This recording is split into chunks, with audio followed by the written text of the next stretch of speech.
Latest updates के लिए हमारे चैनल हलचल इंडिया को लाइक, शेयर एंड सब्सक्राइब कीजिए एंड यस, बेल आइकन को प्रेस करना मत भूलिए।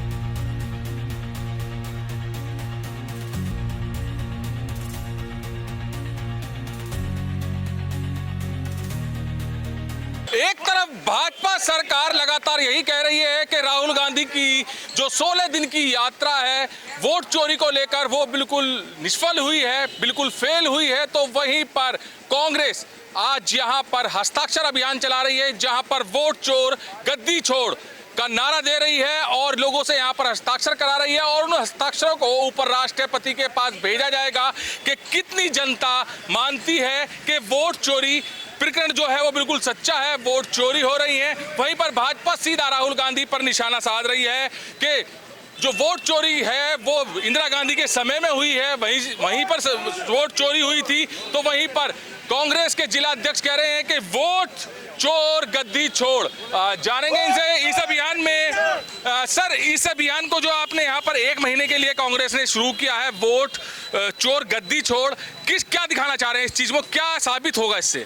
इस अभियान से जो हमारे हाईकमान ने अभियान चलाया है, माननीय श्री राहुल गांधी जी ने, जननायक राहुल गांधी जी ने, वोट चोर गद्दी छोड़ का जो अभियान है, ये हम ये दिखाना चाहते हैं कि कैसे हमारे देश में मोदी सरकार वोटों की चोरी करने के बाद 2 बार से सरकार 3 बार सरकार बनाए हुए दिल्ली के अंदर बैठी है और वोट चोरी करके सरकार बनी है। इसका सबूत हमारे राहुल गांधी जी 2-3 बार दे दिया है और आगे भी 2-3 सबूत उजागर करने वाले हैं। अच्छा सर, जैसे 2 या 3 बार की बात कर रहे हैं कि भाजपा सरकार लगातार वोट चोरी के दम पर बन रही है, तो वहीं पर जवाहरलाल नेहरू जी की बात की जाए या इंदिरा गांधी जी की बात की जाए तो वो लगातार कितनी बार जीते थे? बात यह है, जवाहरलाल नेहरू या इंदिरा गांधी जी जितनी बार जीते थे जनता के प्यार से, जनता की वोटों जीते थे और आज तक भी बैलेटों में चुनाव होते थे, ईमानदारी से चुनाव होते थे।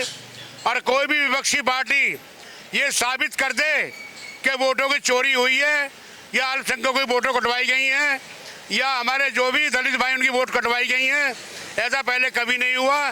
जो इस बार बिहार में हुआ और बिहार में अब भी हो रहा है और बिहार में आने वाले चुनाव में को देखते हुए हमने ये अभियान चलाया है ताकि वहाँ भी बिहार में भी ये वोटों की चोरी करेंगे और सरकार बनाने का प्रयास करेंगे। अच्छा सर, जैसे कह रहे हैं आपके जवाहरलाल नेहरू और इंदिरा गांधी को जनता के प्यार ने जिताया है, तो वहीं पर मोदी सरकार भी कह रही है कि बार बार जनता का प्यार मिल रहा है लगातार।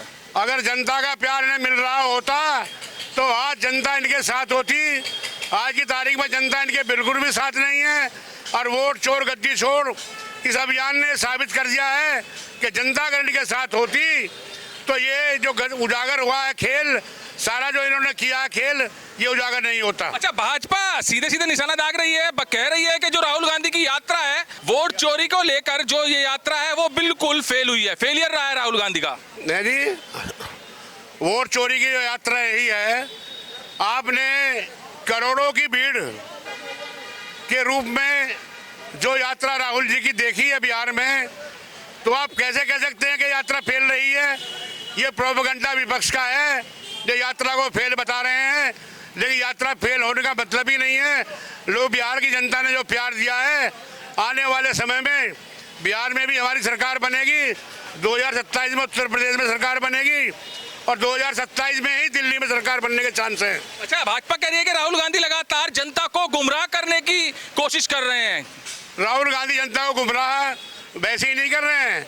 राहुल गांधी ने बाकायदे सबूत दिया है, प्रेस करके सबूत दिया है, प्रेस के माध्यम से सबूत दिया है।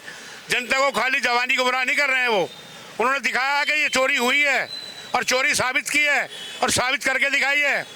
राहुल गांधी ने बिहार में भी एक घर के अंदर, आप ये देखिए कि 60 वोट, मुझे नहीं कहना चाहिए, महिला भी हमारे साथ हैं, क्या एक महिला के 60 बच्चे हो सकते हैं?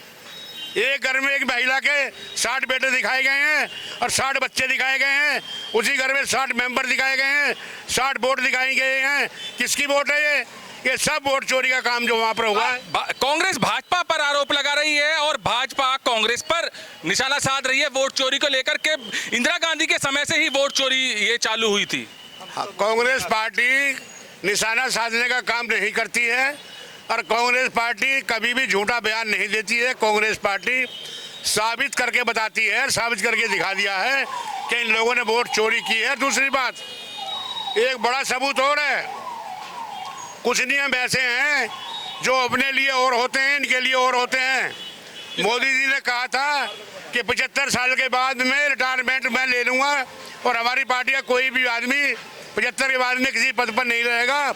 मोदी जी को बात शर्म आनी चाहिए। 3 दिन हो गए मोदी जी को रिटायरमेंट हुए और वो आज भी अपने पद पर बने हुए हैं। शर्म आनी चाहिए मोदी को, देश के प्रधानमंत्री को। झूठ बोलता है देश का प्रधानमंत्री, एक जुमला झूठा है प्रधानमंत्री का।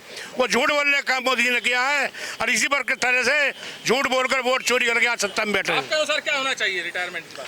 हमारे अनुसार ये होना चाहिए, रिटायरमेंट के बाद मोदी जी को इस्तीफा देकर विकल्प के तौर पर किसी भी दूसरे व्यक्ति को अपनी पार्टी से प्रधानमंत्री बनने का मौका देना चाहिए और तब हम मानेंगे मोदी मंत्री जवान के आदमी है। मोदी जी के रिटायरमेंट की बात कर रहे हैं, आप 75 साल के हो गए हैं, तो अब क्या करना चाहिए भाजपा को?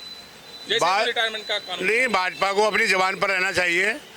जो जनता से उन्होंने, सरकार जब पहली बार उनकी बनी थी, उन्होंने वादा किया था कि 75 वर्ष में आपने को संन्यास लेना चाहिए राजनीति से। तो मोदी जी को संन्यास लेने के बाद रिटायरमेंट में उन्हें पद छोड़ देना चाहिए और किसी भी विकल्प के रूप में अपनी पार्टी के किसी दूसरे आदमी को प्रधानमंत्री का पद सौंप देना चाहिए। इससे पहले कोई भाजपा का कोई ऐसा पदाधिकारी है जो 75 साल से हटाया गया हो? भाजपा के अनेकों पदाधिकारी हैं जो मोदी जी ने आते ही हटाए हैं। कौन कौन? लाल कृष्ण आडवाणी है, मुरली मनोहर जोशी जी, अनेकों नेता हैं जो इन्होंने आते साइड लाइन किए हैं। किसने हटाए थे? और 75 मोदी जी ने हटाए थे, अमित शाह जी ने हटाए थे। ये 3 आदमी हैं, 2 आदमी जो सरकार चला रहे हैं देश की। तो अब क्या हटाना चाहिए? हाँ बिल्कुल हटाना चाहिए, मोदी जी खुद हट जाना चाहिए। तो यहाँ पर जो आज हस्ताक्षर अभियान चल रहा है, ये राहुल गांधी ने जो आरोप लगाया है कि वोट चोर गद्दी छोड़, ये अभियान लगातार हस्ताक्षर के द्वारा चलाया जा रहा है। और बिहार की बात की जाए तो बिहार में इस वक्त चुनाव भी हैं और उसी चुनाव को बचाने के लिए कह रहे हैं राकेश त्यागी आरोप लगाते हुए कि बिहार चुनाव में कोई धांधला ना हो, कोई वोट चोरी ना हो, इसी को लेकर ये हस्ताक्षर अभियान चलाया जा रहा है। और ये जितने भी हस्ताक्षर इस अभियान के तहत होंगे वो सब राष्ट्रपति को सौंपे जाएंगे। कैमरामैन विकास के साथ सुशील शर्मा, हलचल इंडिया।